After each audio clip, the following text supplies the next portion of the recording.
Ayan, samahan niyo ako guys. Gagawa tayo ng sushi. Yun ang ingredients natin, mangga, pipino at saka crab stick. Ayan na siya. Bali yung crab stick yan, binabat ko sa mainit na tubig for a few minutes lang. Pagkatapos yan, pinag-iwa-hiwalay ko po. Ganyan lang po. Yan. Pag-iwa-hiwalayan niyo siya. Madali lang pong gawin yan. Then, pagkatapos kinat ko po siya sa gitna. Hinati ko lang po. So, yan na siya guys. Yan na magiging ingredients natin, crab stick. Isa sa mga ingredients na ilalagay natin sa ating sushi. Pagkatapos yan, slice ko po into cubes yung aking manggang binili. Yan na siya. Kinat ko na rin to cubes yung pipino guys. Ayan na siya. Don't worry, marinis ang kamay ko. Ako lang naman din kakain at saka yung asawa ko. Ayan na siya guys. Ito, nilagay ko siya sa isang malinis na bowl. Pati na rin yung mangga. Ayan na siya guys. I-mix natin yan. So, ganyan lang gagawin natin. I-mix natin lahat ng ingredients. Pagkatapos natin malagay, nilagay ko na rin po yung crab stick.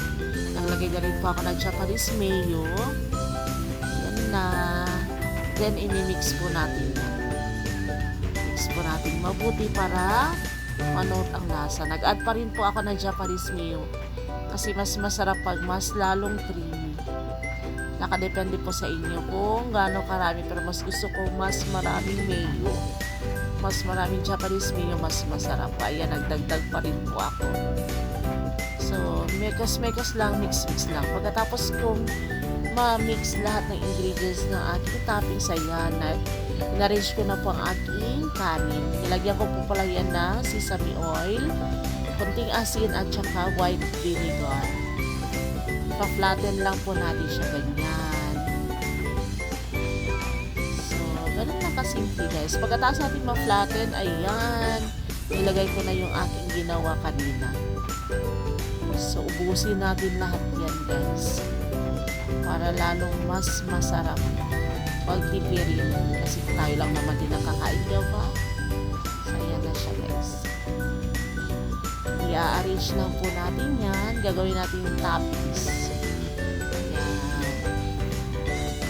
Pagkatapos yan, ayan, yan na po siya guys. Ganyan siya kaganda and ka-creamy tignan. Diba? Huwag tipirin pag lalo na pag tayo ang kakain. Nagkatin po ako ng nori, tapis ko po yan siya.